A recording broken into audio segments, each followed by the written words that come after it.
has already been said about the meaning of my life here.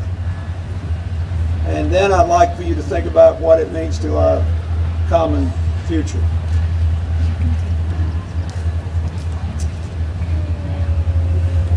It is true that this is the symbol of a story that many millions and millions of Americans have lived on their own.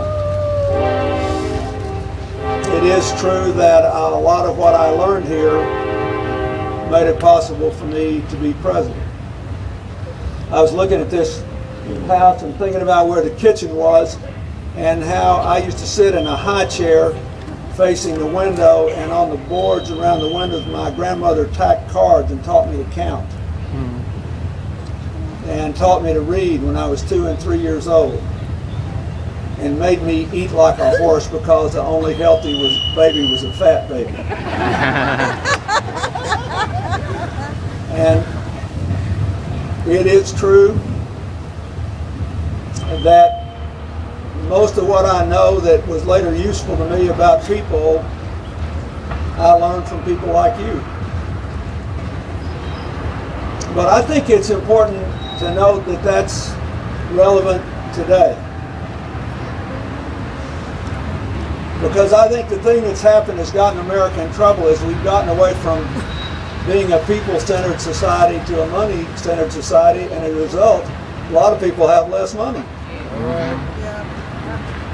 And one of the things that I think is very interesting about my childhood, I tell people this all the time, I am convinced that if I'd been born in a bigger place 10 years later, I'd never become president, because I am the last generation of Americans who spent a good portion of my childhood without a television.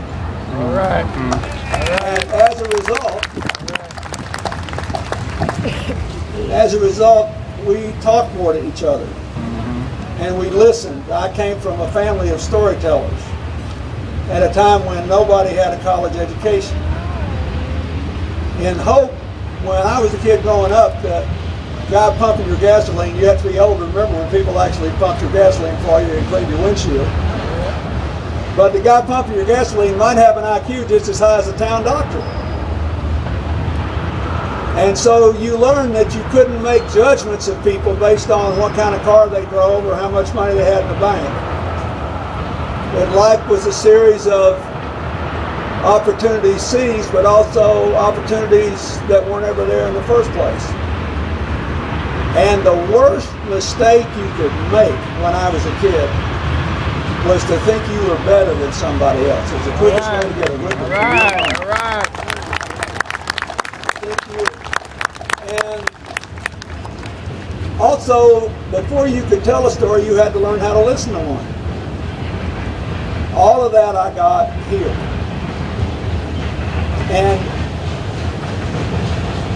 I had a lot of people ask me after I got elected president, I wanted to come to Hope, and I wanted to see my uncle, Orrin Grisham, whose daughter, Myra, is here. And I was sitting there and they said, "Why'd you do that?" I had a guy in the press ask me, said, "Why'd you do that?" I said, "Well, he was sort of my surrogate father when I was a kid. And he's one of the smartest men I ever met." He said, "How could you know that?" I said, "Oh, his IQ was at least 180. He's way smarter than I was." He said, "Well, how do you know that?" I said, "Well, when he was 85, he remembered the name of every bird dog he'd owned for 60 or 70 years and what they looked like and how they hunted. And when he used to take me out in the country where he kept a little bit of land so he could keep farming even after he had to move to town to become a fireman. And he had a little hooch out there too that I never drank. He was very good about never letting me drink it. And he was really smart.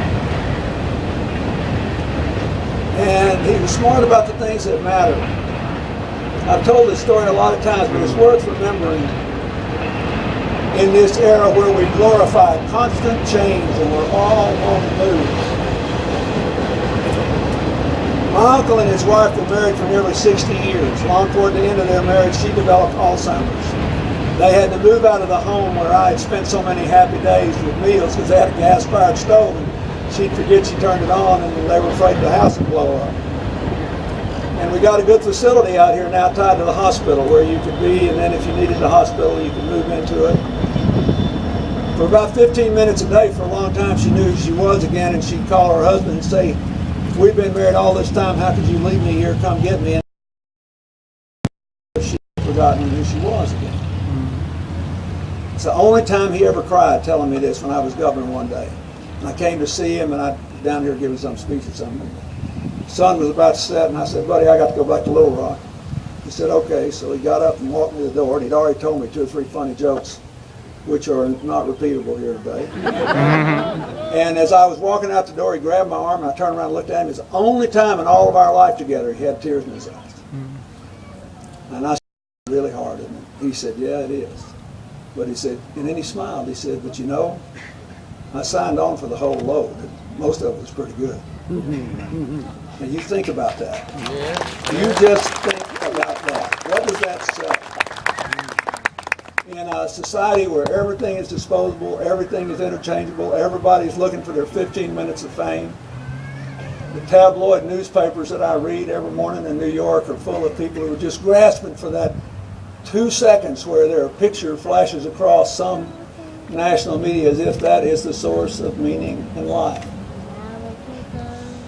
So the most important thing I can say to all of you today is thank you. And I hope some of the good I got out of being here will be somehow communicated to the people who come here. And we'll become a little more people-centered, a little more interested in our roots, a little more able to take advantage of change because we don't forget things that don't change. The second thing I'd like to say is that the things that Ken mentioned and that Mike Ross was kind enough to mention about my record, a lot of that came out of here too. All those old sayings like if something sounds too good to be true, it probably is. The thing I worry about in Washington today is not that they want to balance the budget. Shoot, I kind of believe in that. You've only had 4 balanced budgets in the last 30 years, and they were the last 4 I presented. 4 surplus budgets. So I like that. The question is when to do and how to do it. And I don't think there is an ideological answer. And I want you all to think about that. We all had philosophies. I had Myra's other aunt besides my grandmother, my Aunt Opal. She was the most liberal person in my family. She made me look like a member of the John Birch Society. And she was a nurse, and she also had Alzheimer's. I remember she passed away when I was president. I love that woman. We had enormous arguments in my family the whole time I was growing up. We argued about everything politically. And I want everybody to have a philosophy. And it could be a little bit liberal, a little bit conservative. We ought to have a philosophy where we basically think balance for us. There is a huge difference between having a philosophy and having an ideology. The people who made America had a philosophy but not an ideology. Why? Because if you have an ideology, you know the answer to the question before you look at the facts. And the one thing I learned living here is that arithmetic and evidence and the aspiration of ordinary people are way more important than anybody's ideology. And I want that to be the message that governs this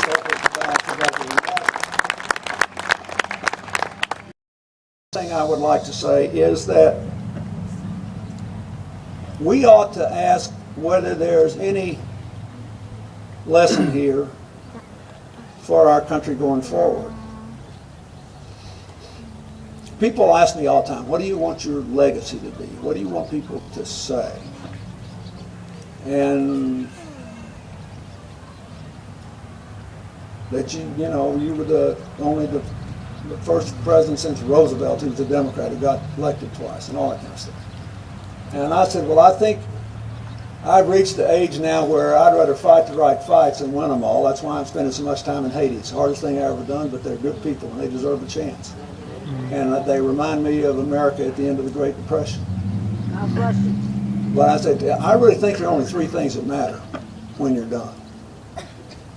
Are people better off when you quit than when you started? Do the kids have a brighter future? And are things coming together or drifting apart? If you can say yes to those three things, the rest of it's all smoke and mirrors.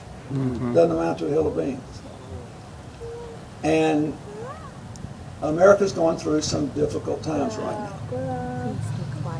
And I think it's because we've been majoring in the minors. One of the places that I work in Africa, near the Central Highlands, has a greeting that reminds me a lot of hope.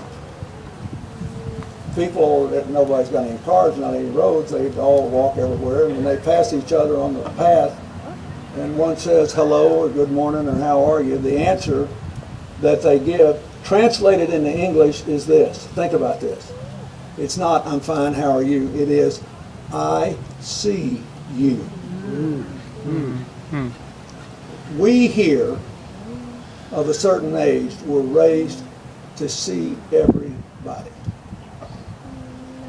My granddaddy taught me to see people without regard to the color of their skin. Yeah, He right. fed people without regard to the color of their skin. We went through the whole civil rights revolution because we knew better, having lived in small towns, we knew better what we were doing because we saw people and we didn't act on it. And finally we did, and we're all better off.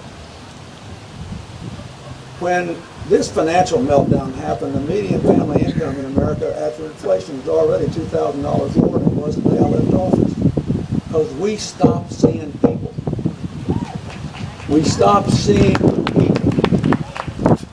So I ask you, I think there is a legitimate conservative position to be taken on what's the best way to balance the budget, what's the best way to improve education, what's the best way to reform health care, what's the best way to bring us an independent energy future that doesn't bankrupt the country and destroy the planet. I think you can argue this flat around.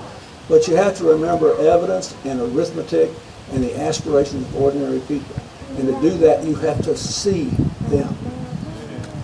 That is the lasting lesson I got from my childhood. My kinfolks who could never afford to take a vacation anyway still enjoyed square dancing and storytelling. They found something that made life worth living every day. And they communicated that to their children and to their grandchildren. If you want America to be here 100 years from now, and you want someone to be able to stand up and tell the stories that Mike Ross and Ken Zalazar's told, and be telling the absolute truth, then we have to start acting like we're a country with the values that were given to all of us here. We've got to see each other again. Every single one of us. Thank you, and God bless you.